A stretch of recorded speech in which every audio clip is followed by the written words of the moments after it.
Welcome to Supernaut, where we explore the inner and outer dimensions of the self. Sadie is on today, and I have known and adored her for almost 25 years, but I have so many questions I've never asked her before, so I'm excited to learn so much. So I asked you to pick a song for us to listen to before we started. What song did you pick? I picked Springsteen. I was like, I don't even know the name of it, by Eric Church.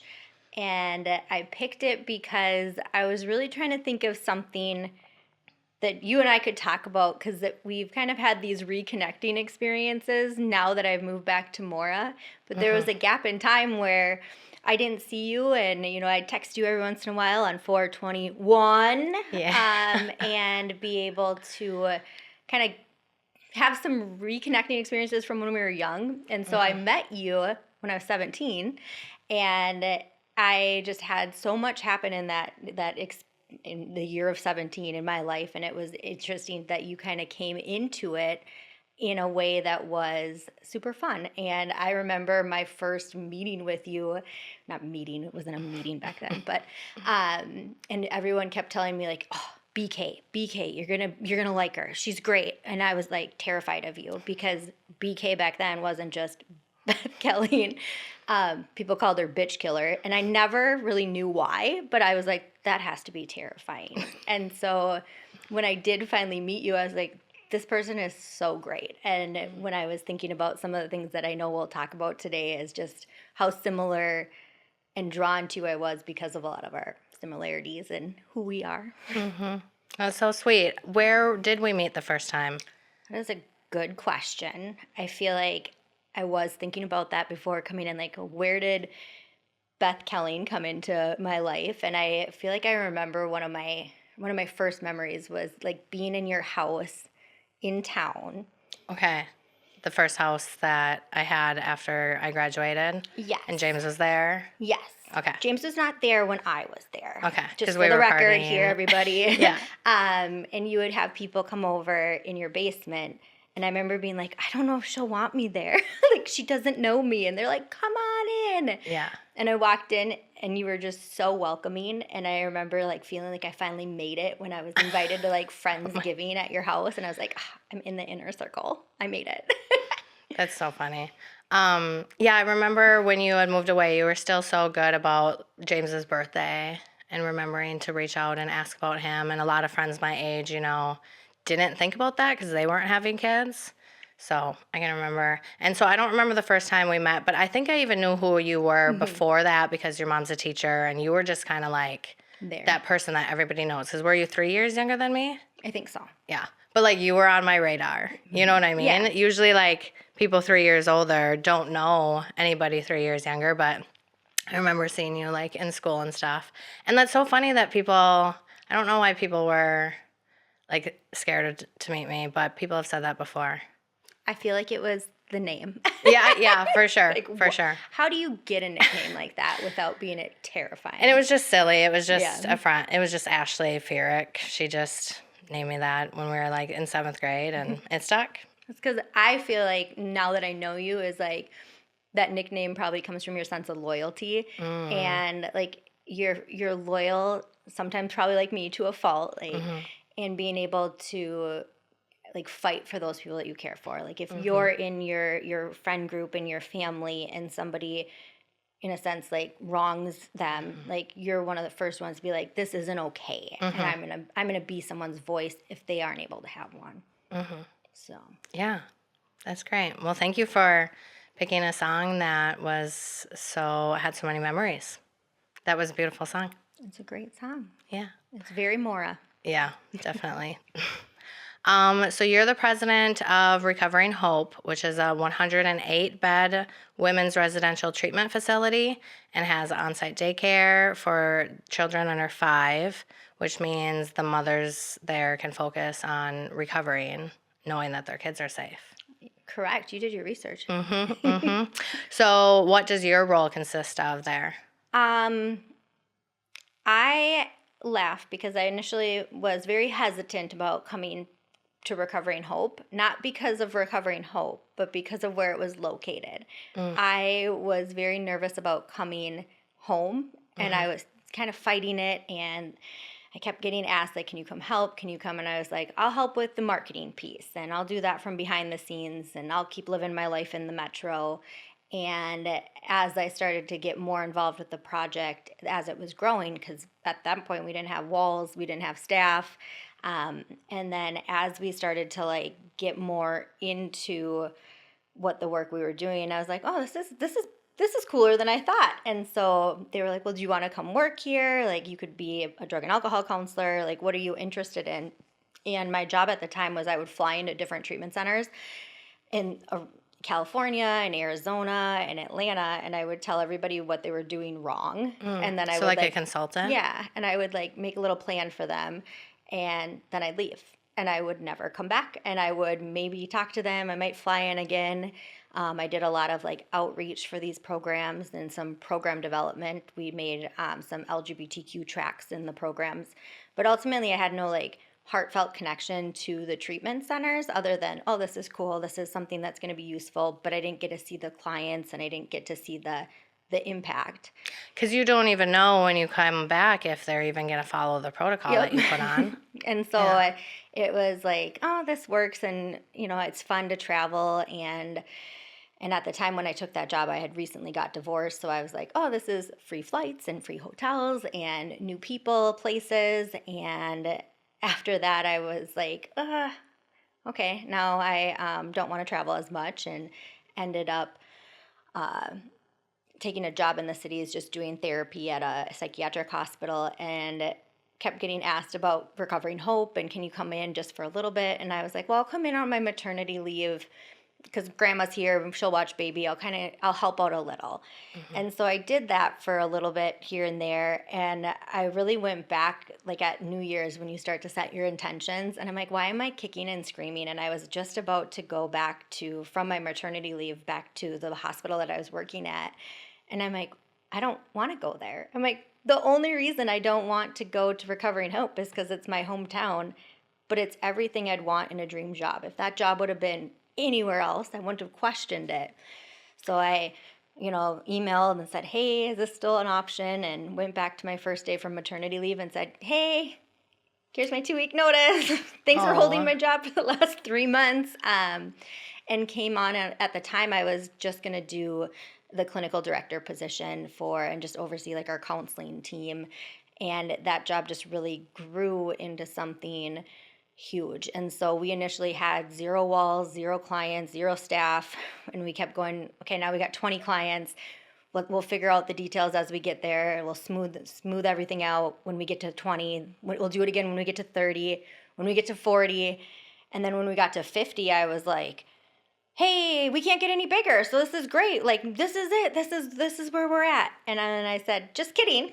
We're actually going to build 24 residential beds and add outpatient and mental health. And so once we get to 60, 70, 74, 84, we can just keep expanding, and not because of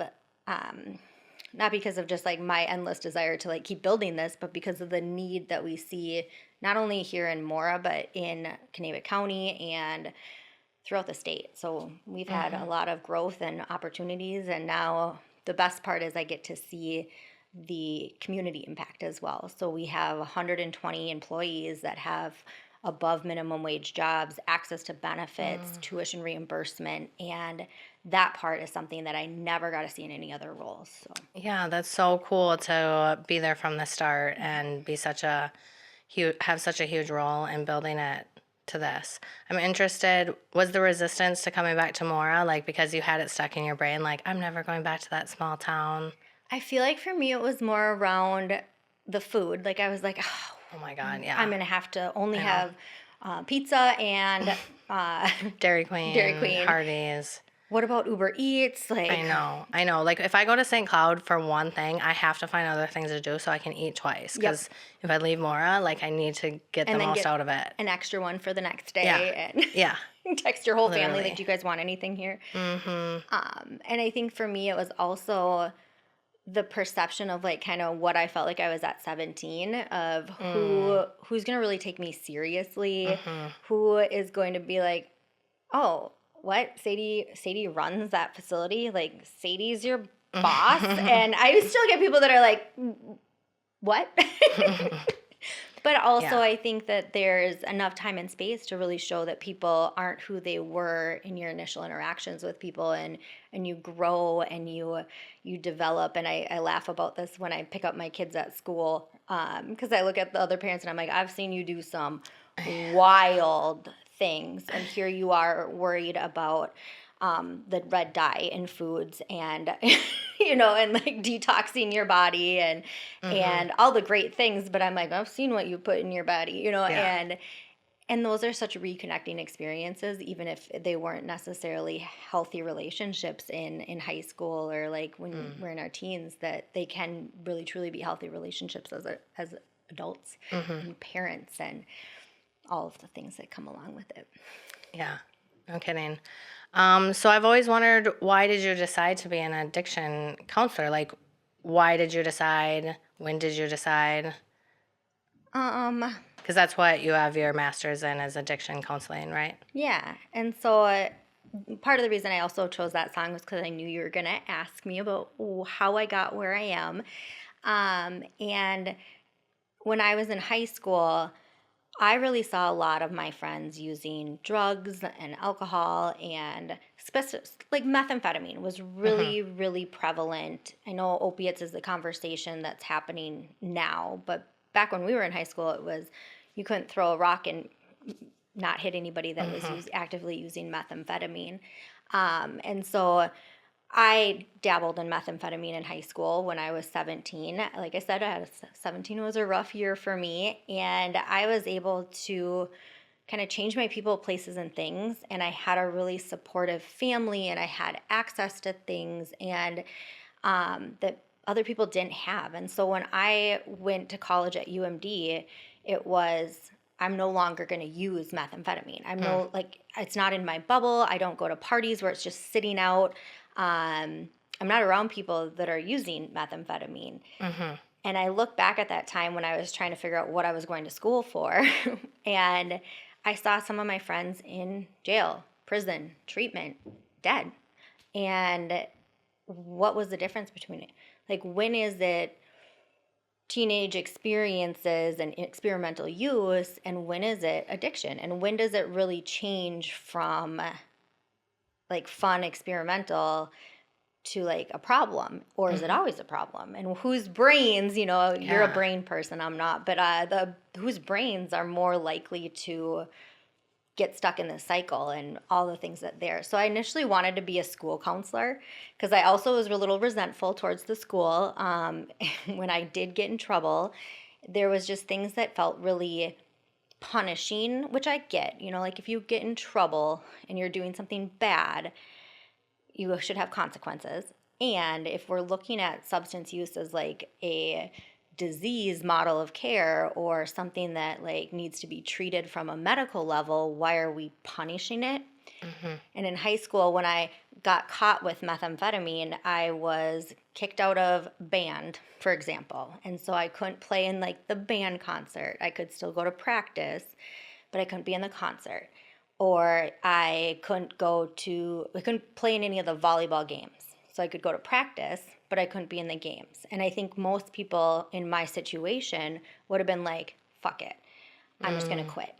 So now you've taken away that protective factor of me engaging with kids that are doing something positive in productive in their after school time, to me staying at home by myself till my parents get home. And so it just felt like it wasn't supportive for kids that didn't also have other support factors. And I really wanted to be a school counselor and focus on kind of helping support these kids that I felt were in my bucket. And I remember my parents sent me to treatment. I lasted 5 days. At what age was that? Like 16, 17. And I brought my homework, and I was in pre-calculus, and I brought my homework to treatment with me. And they said to me, we've never had anyone past Math 8. And I was like, but who's going to help me with my homework? Yeah. I'm like, I still need help. And then I told my mom that, and kind of maybe strong-held her to get me out a little bit. But they busted me out. But I really learned from that experience around like, this doesn't feel good for people that are trying to seek services. And That's great. You can put yourself in other people's shoes at such a young age, because I think about that so often. I mean, these kids, if they show up at the school high or drunk and they're disciplined, they're probably, what if they're getting it from their parents? What if like their parents don't care and they have nobody to care about them and help them, and you're just going to punish them? And that's why DARE doesn't work, right? You're a DARE kid, is that they're saying like people are going to be wearing trench coats. And I guess not anymore. So I'm not going to talk complete crap about DARE, because I guess Does it still exist? there's a DARE 2.0. I don't know anything about it. But DARE 1.0 that we had was like that guy in the creepy coat hiding behind school giving out free drugs. And I will tell you that never in my life is someone like giving out free drugs on the corner. Right. And with the DARE program is that they also said like people that do drugs are bad. Yeah. And they don't consider that like when I do an assessment now, and this is more adult insight, it's like when I'm doing an assessment, one of the questions is how old were you when you started using? And it's 11, 12, 14. What was that experience like when you first used? Fun, exciting. I was with my big sister, my big brother, my older cousin, my mom, right? It was fun. And so to tell somebody like those people are bad when they're the people that are in your life as you love them doesn't make sense. It doesn't work from a social, cultural perspective. And so I feel like, our age was this product of DARE that didn't work. And it was like, oh, well, there's drugs. Yeah, why I didn't like DARE, why I think I did meth, because I thought, because they classified marijuana and meth and cocaine and opiates together, and that they were all equally bad. And so when I was 16, 17 and tried weed for the first time, I was like, well, why don't I try the other drugs? Yep. Because they lied about weed. Yep. So it's always interesting when people are kind of putting those things and talking to kids about it or all of that. But I feel like, I'm not sure, we'll find out later if you're religious or not, but I feel like God placed you perfectly in this position to go to treatment, see what was going on, be aware, have the family that you did, so you could be who you are today and help so many people. I feel like if I didn't have that experience, I don't know if I would have the experience. Like those experiences led to like who I am as a person, and also led me to want to do something in this bucket. I really wanted to do art therapy. So when you were asking about like how did I end up there, I was like, I'm going to get my bachelor's in psychology. I didn't tell my mom that I was getting a minor in art because I just didn't feel like that. My mom's an art teacher, and so she would have been like ecstatic about this. Too happy. And so I like secretly hid that I had like painting 1 and painting 2 and all these like studio art classes, because UMD didn't offer like an art therapist program. But then I am really bad at math and science, and so I didn't want to take the graduate requirement exam. And so I was looking at schools where I could be a counselor. And this is like my impulsive side, right? Where I'm like, I'm going to go and do what's easiest, and I'm going to apply to the grad schools that I don't have to do math at. And so I applied at Hazelden's graduate program for addiction studies, which keywords in that are graduate program of addiction studies, and still didn't click like, I'm going to be a school counselor. 2 different programs. So I, about halfway through, realized that I wasn't going to be a school counselor because I didn't go to get my master's in school counseling, which is a whole different program. So it was all kind of by accident? Kind of. Oh my gosh. Like I feel like I would have ended up working in a high school if I would have gone the other path. But instead, I kind of always think about, Hazelden has this phrase that they use in their treatment, and they also use it in grad school about trusting the process. And I'm like, I'm paying for school. I don't want to trust the process. Like, I'm giving you money. This isn't trusting the process. Like, there's not a process. Like, I'm dictating what I need because that's why I picked you. But at some point in all of this, I still really wanted to work with adolescents. And I ended up doing my first internship at Hazelden Center for Youth and Families in their adolescent program. And then all of a sudden, Hazelden had said, for your second and third internships, you have to do external internships. And I was like, what? I wanted to only do them here and be here and work here forever, or in a school, right? And I had to go and work at a place called the Pride Institute to do my external internship because I had to trust the process. And I realized that my bucket wasn't in this like 12-step only more abstinence-based approach to care, it was being able to meet clients where they were at. And Pride really let me do that. It was a program specifically for gay, lesbian, bisexual clients. It's the wig makers of the world, the ballerinas, the amazing humans from like that artistic side too. And so I loved every single client that I worked with in that program. And it was really awesome to then get in the realm of doing more outreach and advocacy and presenting. And so I kind of switched from being that direct care counselor into the bucket of presenting and teaching and all of that kind of stuff over here, which then led me to where I'm at today. So trusting the process kind of works? Kind of works, and I always hate saying that it actually did work. But do you tell people to yes. trust the process now too? Yeah, now I'm like, just trust the process. It'll be fine. It's like, it's bittersweet. Yes. Yeah. So. Well, I'm so glad that it led where it did. You're also an expert in substance use disorder and mental health treatment. I looked up the exact definition of substance use disorder, and it is a disease that affects a person's brain and behavior and leads to an inability to control use of illegal or legal drug or medicine. And I mean, that's kind of what I thought it was going to say, but just wanted to read the definition out because it's so interesting. And again, back to school, like when we were in school, no teachers, no counselors, nobody looked at it like that. Mm-mm. So how do you know if someone has that? Do we all have it a little bit? Like, I just wonder, or do people just need more willpower, which I don't really believe in. Like, I don't believe willpower works. Yeah. If willpower worked, everybody would be sober, right?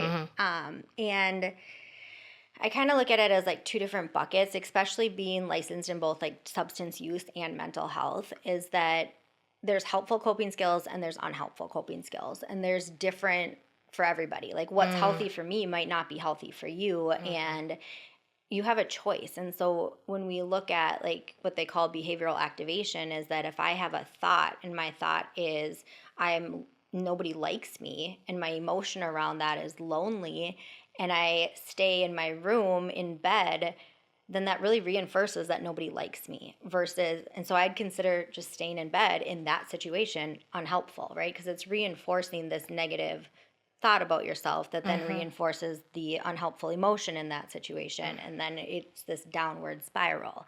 And if I flip that, where I go from nobody likes me, I'm feeling lonely, to I'm going to take my dog on a walk, that's going to at least maybe get me to feel a little better. Even if I don't make any friends or connections, my thought might change to at least my dog likes me, right? And I used to joke that like my dog's name was Kevin, and so I'd be like, at least Kevin likes me. Kevin right? Bacon. Kevin Bacon.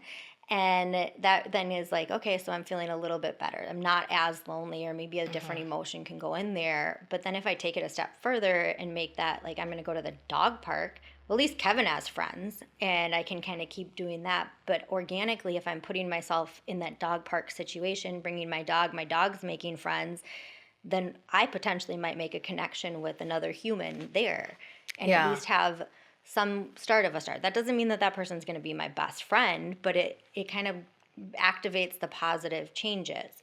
And so when people put in that unhelpful behavior around substance use, is it feels good, right? Like if I'm feeling shitty about myself and I go get drunk, I'm going to feel a little bit better. Ultimately, if you have a substance use disorder and you might have some consequences that come with that, it might do that for a minute, you feel better, an hour, and then it just reinforces that downward spiral. And that's where people get stuck, is like, I can't feel like this, but nothing helpful is working, or helpful takes time. But I know that if I'm feeling that stuck in my body or stuck in my head, or I'm living in a situation with people that are, bringing me down, or they're using, or all the things that life throws at you, this is going to help in the same way that any unhelpful behavior can help, right? Like having a one-night stand, or some people might think that's helpful. So I'm not putting judgment on some. Like I said, it might be helpful for some, unhelpful for others. It's needed sometimes. Yeah, and so people are able to make decisions around what they need in that moment. And I think people that have substance use disorder get really reliant on sometimes that unhelpful behavior. And we see it across the spectrum, where sometimes people get sober from methamphetamine and then have alcohol issues, and some people use alcohol issues and then they're overeating because it's the same dopamine receptor that it's connecting to, and it's just about creating these healthy habits around life and changing your people, places, and things. And I've seen that throughout my years when I see people with long-term recovery, is that it starts to be like, I'm sober. And everybody else in my life has to be sober, and my whole entire identity is only about being in recovery, and I'm going to AA maybe 17 times a day. And that is totally fine, right? Because that's what that person needs in that moment to make everything in their life revolve around recovery. And then you see people with 10 years sobriety who have, yeah, I'm a person in recovery, but I'm also all of these things. And that's just a part of my identity. So instead of going on a sober outing or having a sober activity or going to a sober party, I'm still going to a sober party because the people that I've filled in my life are sober.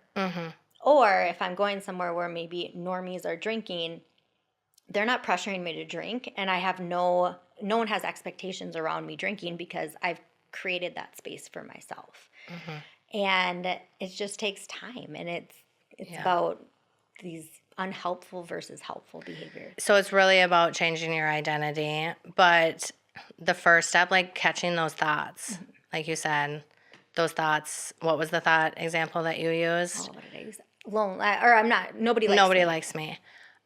So the more I meditate, the more I'm catching those thoughts, because a lot of times you don't even realize you're having them. Do you agree? Yeah, and I think some people have like a constant clicking without even realizing it. Like you can walk around and it says, I'm not good enough, I'm not good enough, I'm not good enough. And that's where we get into childhood trauma stuff, right? Like if I've always been told that I'm not wanted, that nobody loves me, those clicking are always there. And so how do we either make it quieter?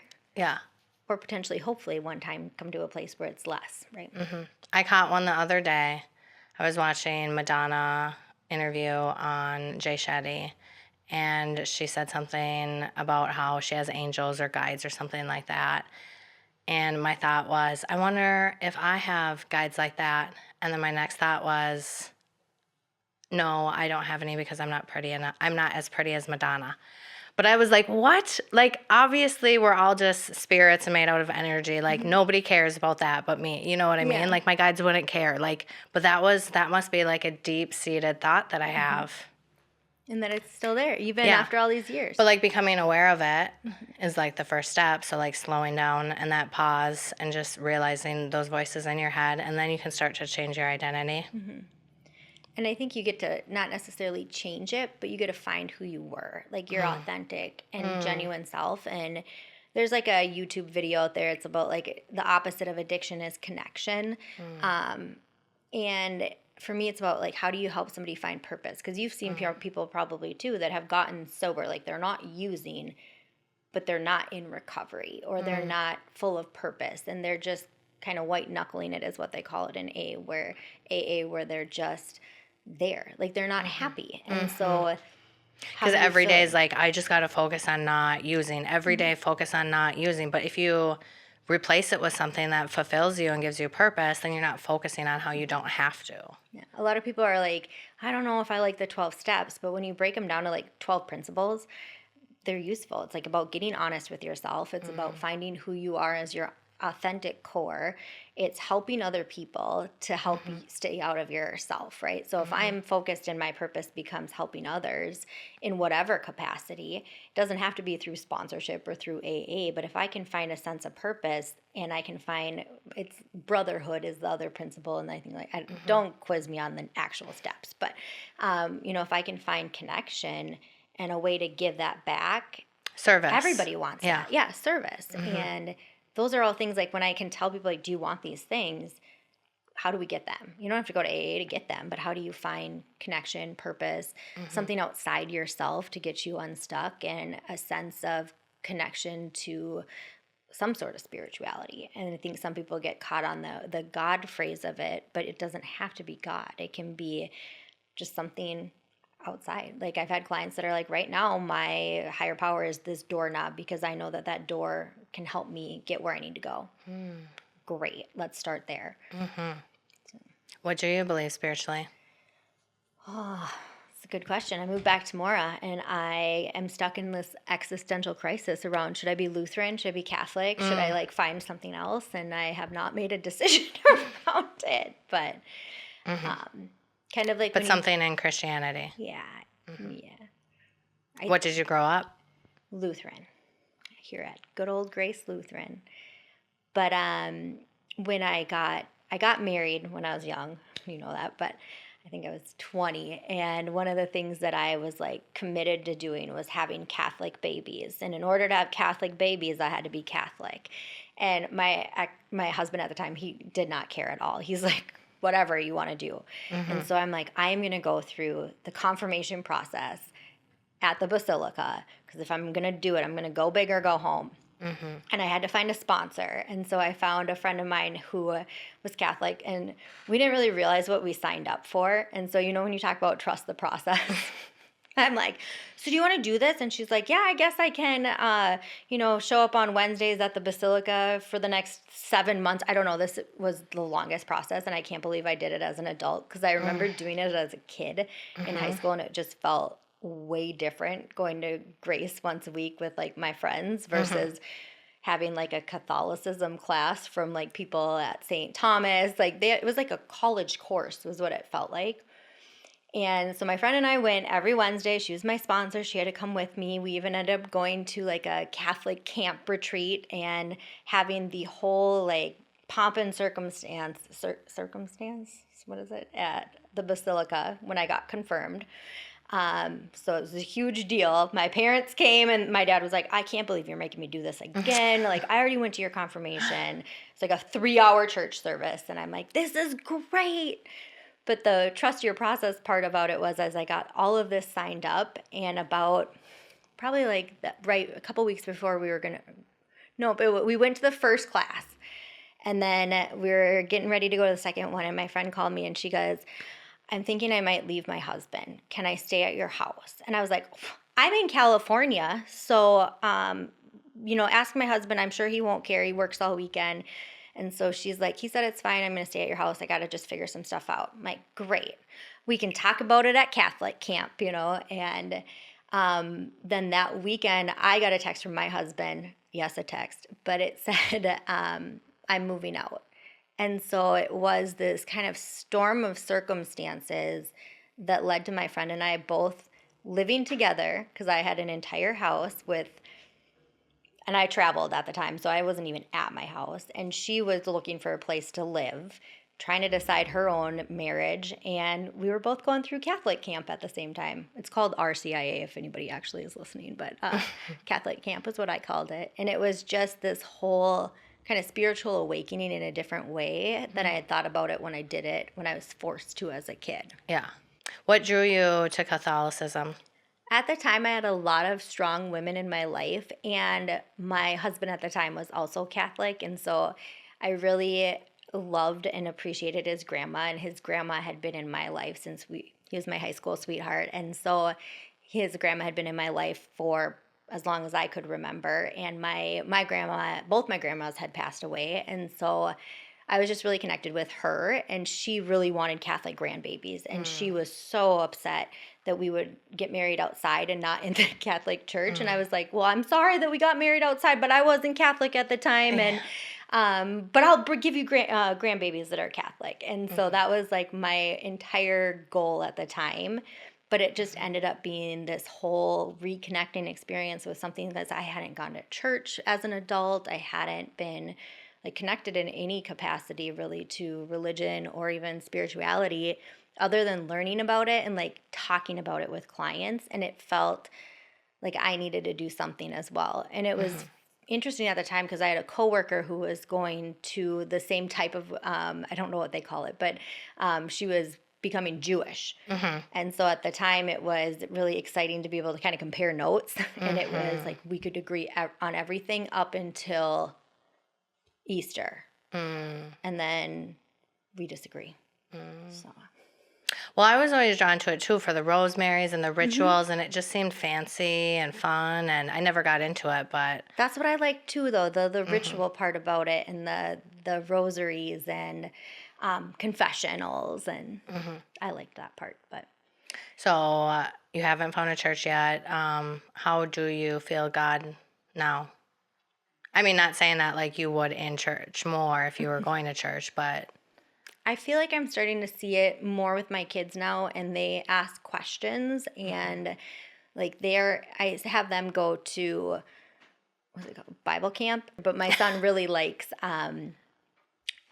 Bible camp and has a lot of questions, and he's very inquisitive, and so we look up the answers together, or just a lot of different pieces that go with it. And so I guess I'm still at this like existential crisis around, I feel like I grew up in Grace Lutheran, and right across the street is the Catholic Church, and I feel like I'd be cheating on Grace. Like, can I go in there? like every time you walk in, you're like, don't look at me. And to be honest, I haven't ever even explored this, but there's part of me that like the Basilica was so welcoming for all that I didn't feel like there was messages that were being told like in the community around some of the things that you hear about Catholics. And so I felt really comfortable being like, I can bring my kids here, and they're not going to have that Catholic guilt. And I'm like, will they have Catholic guilt if I go to the Catholic church in a small rural community? And I just really have been so focused on growing and developing work-wise and dealing with COVID that there hasn't been a minute for me to really reflect on where I want to be and how I want to raise my kids. Yeah. So I'm stuck there, but seems like the path is starting to form as he's asking more questions and you're looking into it. So we'll see. Yeah. What is something new that you've learned about the brain and addiction lately? When you were asking me that, I was like, she's going to ask me all these science questions. And I usually make the clients watch Pleasure Unwoven. I don't even know who says it. And if anybody who's listening to this has been in treatment, you've probably watched this video because it talks about the science behind addiction. And it's a guy walking in the mountains and he just walks around talking about this topic. And You'll have to send it to me. When your brain is like using drugs, you're flipped. Like your brain is like this. And that's about all the techie I get, or like sciencey I get around talking about it. But I was laughing because I was trying to think of the science and like an easy way to explain it. And when I was working for this company and traveling, one of the doctors that worked with the program is a guy by the name of Dr. Kenneth Bloom. And he's credited for finding the addiction gene, basically. And when I'd have to go to Texas, I'd go and visit him and like update him on our programs and things like that. And he was a huge jazz music guy.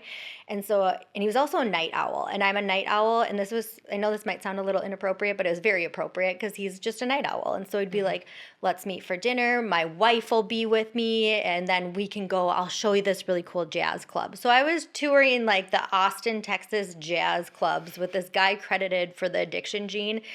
And he would talk about all this research he was doing and how they found this genetic component that like processes dopamine different. And he has all this genetic testing, and I know you've talked about that on some of your other podcasts, and he's made some of those tests. So that's like what he does, and I still have no idea how to explain like the addiction science behind things, and I'm like, let's look it up together. Or let's read this together. And I just, it's math and science. Dopamine. Yeah, I don't really retain it. Yeah.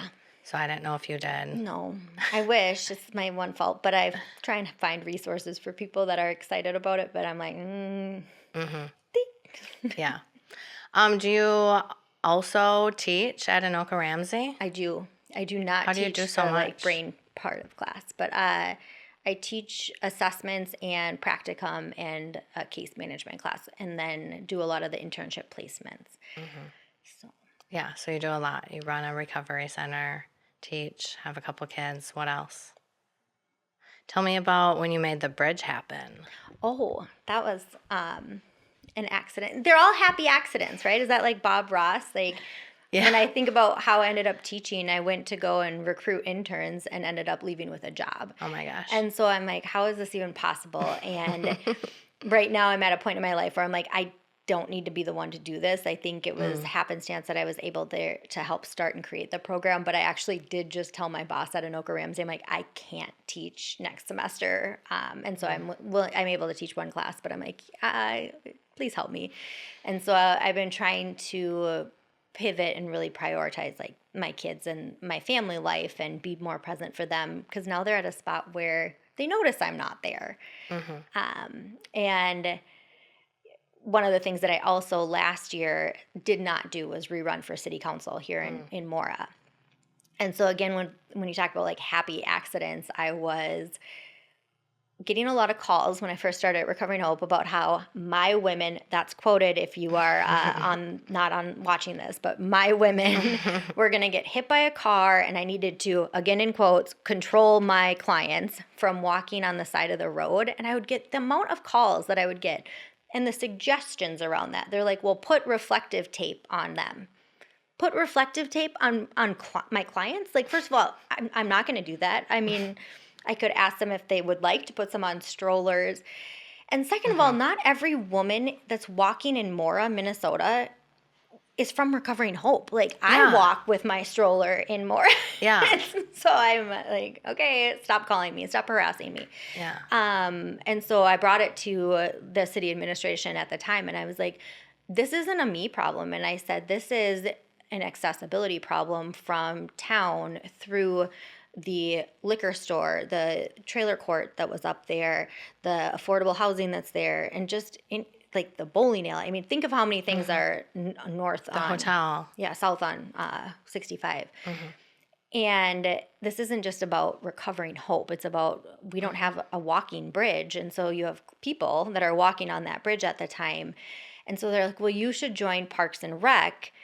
And I was like, I don't have time for that, but okay, let's do it. Because then, did you watch the show? Yes. And I used to be blonde too, so people would be like, "Does Leslie know?" Yes. I'm like, that's me now. Yeah. And we worked on the Parks and Rec board to connect some MnDOT stuff to, I don't know all the details of it because it was a long time ago, but we were able to connect some trails to the state project to be able to get this walking bridge. And I was like, yay, we did that. But after we got to the walking bridge part, I had to run for city council because then I needed to make sure that this whole thing got approved, right? And no, that's not really why. I mean, I did because it made sense. But that was just part of the reason. And so it was nice to be able to show up in our community and bring what I think is some ideas around change and like our taxes, right? And so when I am doing something, I invest fully into it. And I learned a lot about like the airport board. And now, not that I'm an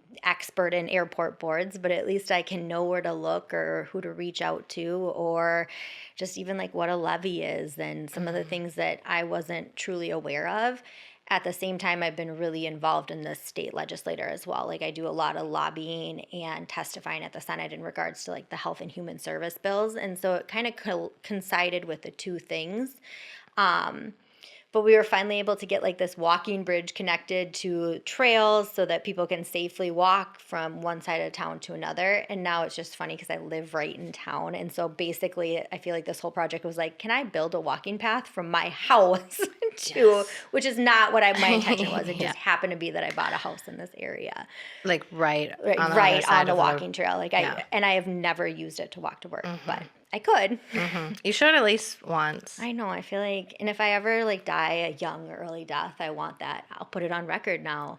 I want that bridge named after me. Yeah. Because I feel like I worked really hard. Yeah. Let's make sure it happens. To get it happen. So, but yeah, it's just been an adventure. But I also realized that it was taking a big toll on my kids to be gone on like every Tuesday night, and some of the calls and letters. You wouldn't think that you'd get angry like death threats on the Mora City Council, but you know, never a dull moment. So, and I feel like your daytime job has to be a lot of giving yourself to people. So then being on a board that's giving yourself to, I think might just be too much. It's just too much. So I'm glad you figured, like, set that boundary. Yep. I think I had mentioned, I had just hosted an event that Beth was at, and I talked a little bit about how 2 years ago I took all of the meetings in my life and I ranked everything from like 0 to 10 on how it filled my cup personally and business-like. And it was, a lot of things were like 5 and 5, like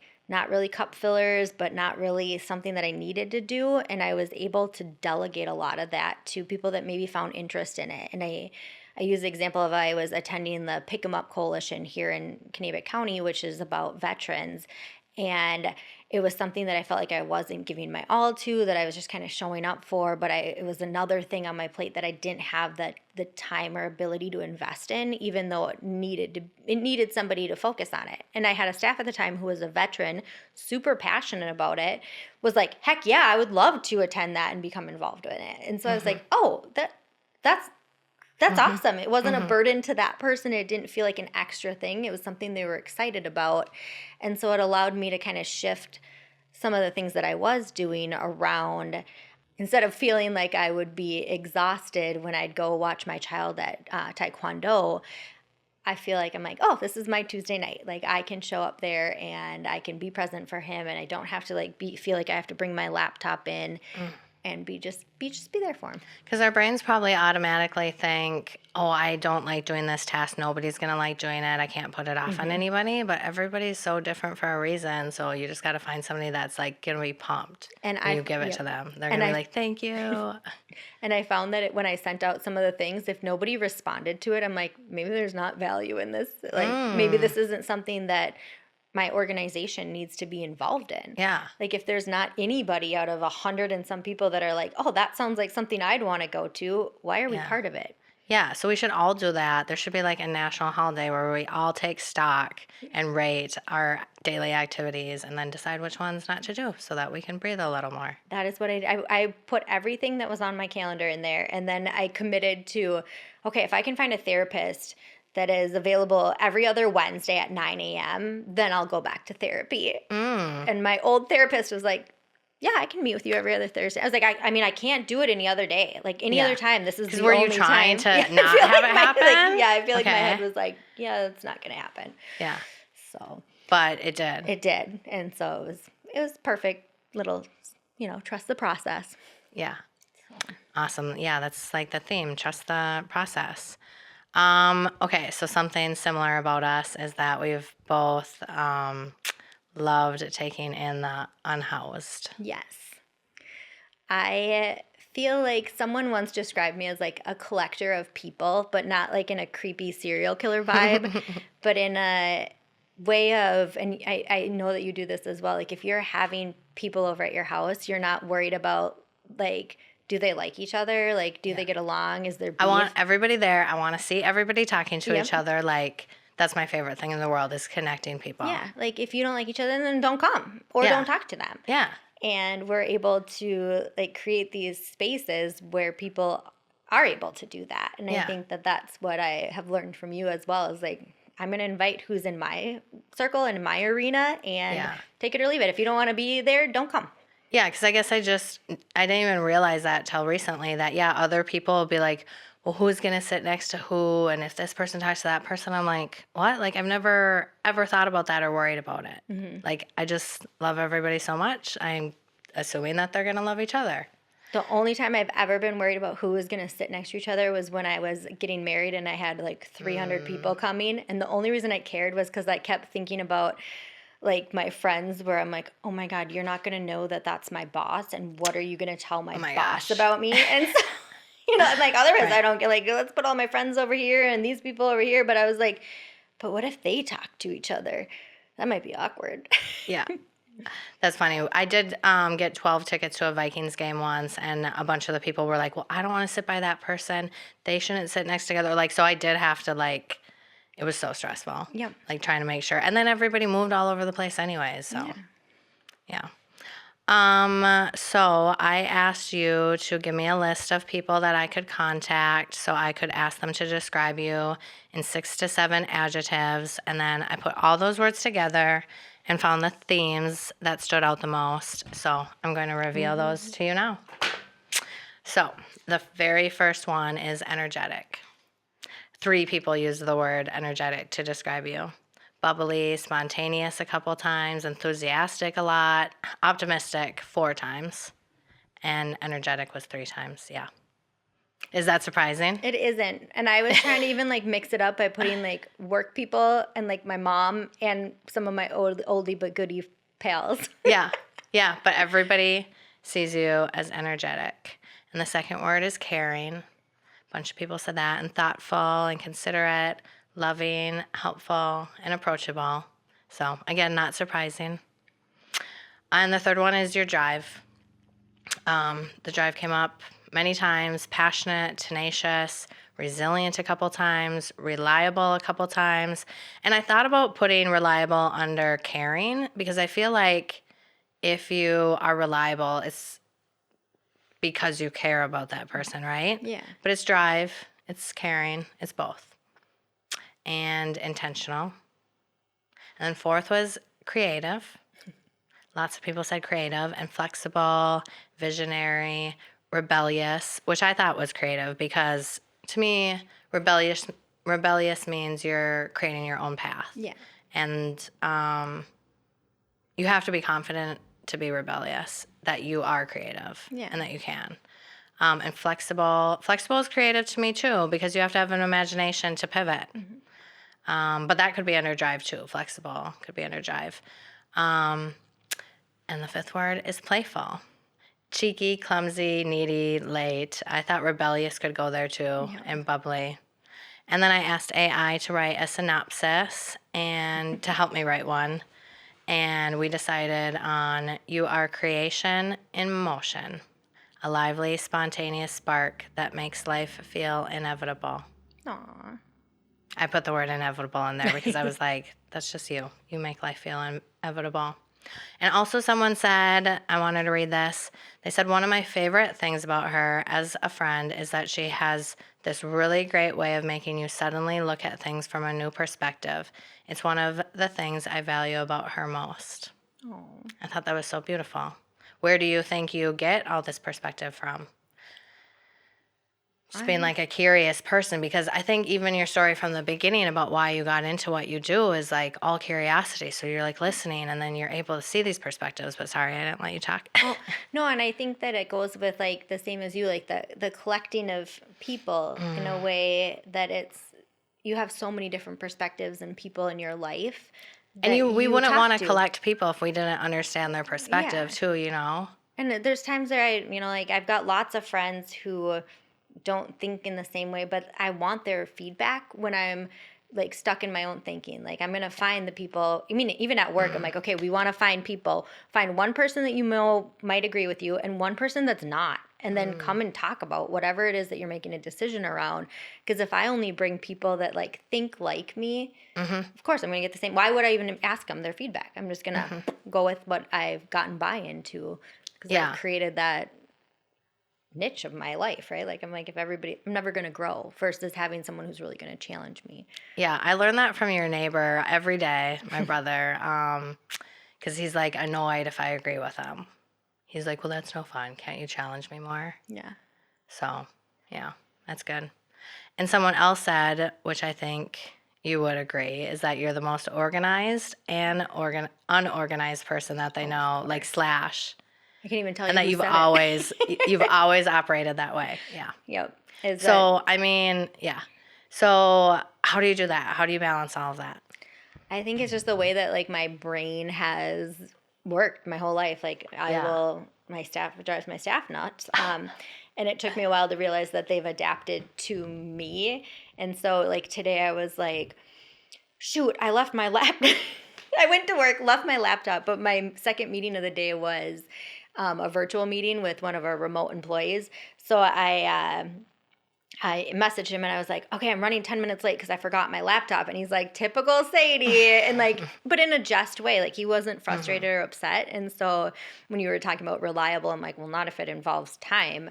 But also, I'm reliable to not be on time. Right? I got a 10-minute window. They know I'll be there. You're consistent. Yes, I'm consistent. Yeah. And so they know it's not, I feel like the people in my life know that me being late isn't like disrespectful. It's that I try and jam pack too much in. Like even coming here, I'm like, okay, I'll see you at 1. But I got to stop and curl my hair, put on some lip gloss, get in my car. Oh, I better grab the mail. Oh, I should move my garbage cans back. And I still need to get a Dr. Pepper before I get here. So, of course, I'm not going to be on time. Like, and Sherman is not a quick jaunt. So, like just no spatial awareness. And it's just fine. I told my boss, I go, if you ever going to fire me for being late, don't hire me because Not going to be on time. That's what I told the Kev's Depot when they hired me. Well, opposite. I'm not opposite, but different. But I said, if the till is off, you can't fire me. I'm not stealing money from you. I'm just really bad at math. Yeah. And they were like, yeah, that's fine. So your mom was the art teacher, my grade school art teacher, and she's so eccentric and beautiful and lovely, and I think you get a lot of your personality from her. But what was it like having such a creative mother? Like, did you ever feel your creativity might be in her shadow because she's done so much too? One of the things that I learned when I started working at Recovering Hope was I was working with the moms there, and I remember being like, just play with your kids, right? Like, grab some toys or some crayons and just play. And I really had to take a step back because a lot of the clients that I work with, their parents didn't have that connection. Like, my mom was an on-the-floor mom. If I colored on the walls, she was like, oh, that's a masterpiece. Let's take a picture of it. There was never like this lack of support around creativity. It was, how can I help you be creative? Like, what can I get for you? How can I navigate? And not get like in terms of like gifts, but in terms of time and space around that. And then there's a couple times where she'd, I see her, she'd be like, if you do it this way, it's a little bit better. And I'm like, don't stifle my creativity. And we joke that we made turkeys in like, I don't know, 5th grade or 6th grade. And I thought I made this really great turkey. And she thought that I half-assed it. And so she was like, oh my God. And she was just critiquing. And I was like, fine, I'm never doing art again. And so that probably plays a role on why I, didn't really tell her I was going to be an art major. Because I also didn't necessarily want her feedback unless it was asked for. But I didn't see that connection with how I parent my own kids is that I had a really good role model around how to play with children. And a lot of my clients have had experiences where their parents would leave them home with like the TV remote and maybe some cereal for like a week and, not having a vision of like, what does it look like? So when I say go play with your kids, that's a whole other tool that they need to learn how to do of like, let me mirror this for you. Let me show you what I mean. Let me show you how to, get crayons out and paper and actually color with your kids versus like throwing it on the table and doing something else while they're there. And that doesn't make someone a good or a bad mom. It means you're doing the best that you can with what you've seen growing up. And how do you change that generational cycle around that? And so with my mom, I really truly see a lot of her skills and things that she mirrored for me and met my needs in how I want to parent my own kids. And I see her doing the exact same stuff with my kids, like to a little bit more extreme now, right? Like my son won't let me throw garbage away because he has a garbage castle at my mom's house, which is not actual garbage. It's like cardboard that they've like created in this, like, it's probably taller than me. He needs a ladder to get up there, which I'm like, is genius. Cause my mom can be like, go paint your castle and get some free time. Cause he's making this garbage look I don't know what it makes it look like, but or her whole basement is just full of art supplies. And so I'm like, Mom, I need Mod Podge for something I'm doing at work. She's like, let me go downstairs. Yeah. I feel like we should just get a camera crew following your mom around with your kids. And, this is how you can raise creative kids. Yeah. And both my kids are super creative. And like, I always joke that my son is very like he loves Minecraft, but instead of like wanting to play Minecraft on a video game, he's like, let's play live action Minecraft. And I'm like, can you play on your video game for a little bit, right? Like where I'm like, can I get a mental break? But we're live crafting or live action building. Yeah, and like building stuff and the way that his brain works, I feel like, people are using the word neurodivergent and using it almost negatively too, like it's like a defect. And I'm like, I know I'm neurodivergent in different ways because my brain thinks differently, but that's what makes me successful. Like, if there's a problem, I'm not like, oh, what's 2 + 2? It's 4. Like, and get stuck on like, okay, well, it can't be 4. Yeah, it can't be 4. Let's make it 6. Like, let's figure out a way to get there and to map out different problems. And that's where it's like we are good at pivoting, like in my workplace and in my personal life. And my son's like, pivot. Sick of that word already. But no, 100%. I know what my superpowers are in my brain, and I know what I'm not good at. And I don't think that it's worth it to try and make the bad part better anymore. Like, I just need to accept what I'm not good at. Not good at math, doesn't matter. Yeah, really not good at math. I learned that when I flew to Arizona to learn about, like, I don't even know what it was, but we were there and I was with my coworker, and it was the section on, like, using Excel spreadsheets for, like, data collection. And I'm like, I'm going to go to the beginner class. And my coworker's like, you know more than a beginner. And I was like, I don't know about it. And what I learned in that beginner class was, if you're in this role, all you need to do is have someone who's really good at this, and it doesn't have to be you. And I had another one of my boss right now. I was like, I got to go back to school and get an MBA. Like, I don't know how to run a business. I don't understand P and loss sheets. I don't know this part of it. And he's like, you don't need an MBA to do that. He's like, you need somebody that can teach you what you need to know. And I was like, where do I find that? And he's like, me? Like, I can help you. And I was like, oh, yeah. So, you have to find people that can help you with your things and your deficits that you have, but you also have to do a lot of reflection on, like, what aren't you good at? And, like, what do you need to spend time improving? And what things can you just be like, I can hire this out? Yeah, because when we were first building this studio, one of the guys did say, well, you're going to have to learn how to edit, and you're going to have to learn how to do this and that. And I'm like, I already have an extreme full job. Yeah. I don't think that I can learn that podcast and work on the creativity, which takes all week. Yeah, and it takes a whole different part of your brain. Yeah. And do that. And I just want to spend my time on the creativity. And he was like, okay, that's fine. That makes sense. I feel like that's how I've been with email. I'm like, no, you need me over here thinking and creating. And Yes, like tapping into that feminine energy more, which I think we all have to do. Yeah. Yeah. Is there anything else you wanted to talk about? I don't think so. What is something that you hope your grandkids do when they're your age? My grandkids? Yeah, when they're your age.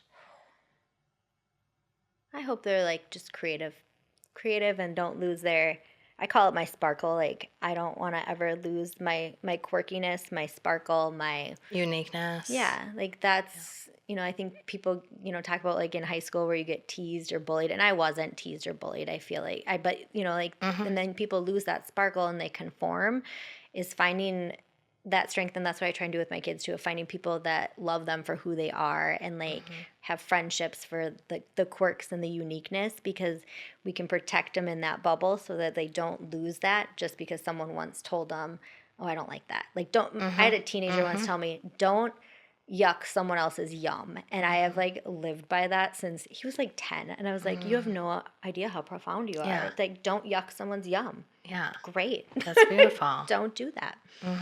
And when I wrote out words for you, how I saw you, but I didn't add them to that group. But my first word for you was bold. And I think that matches that, Yeah. Is there something that you do right now that you hope your grandkids don't do when they're your age? I feel like they can learn a lot from some of the experiences maybe I've had, and just be like, I don't need to do that. Yeah, but that never works out. No. They always want to try it themselves too. I bet that was probably my fear of moving back to more of, like, oh, karma's going to get me. Like raising your kids in this town, and they're going to do much worse, but I don't think they'll so. be good. Like how good James turned out. Yeah. That's given me hope, to be honest. I'm like, kids these days aren't dying in the field as much as they used to. No, right? No kidding.